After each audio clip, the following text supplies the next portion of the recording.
Honestly, I don't feel any wetter than I did before I got into the hot springs, but man, I'm a whole lot warmer. I'm starting to get hungry, so I am going to make a tinfoil dinner.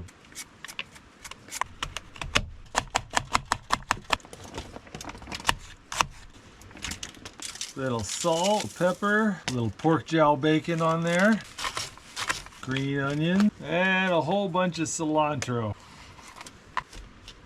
If you're doing this at home, use Italian sausage or kielbasa instead of bratwurst, and it's even better. But hey, you know, use what you got.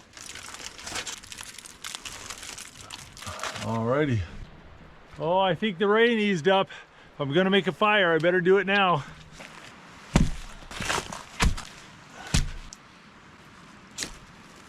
There we go.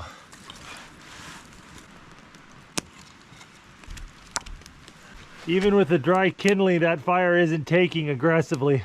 There's so much humidity in the air.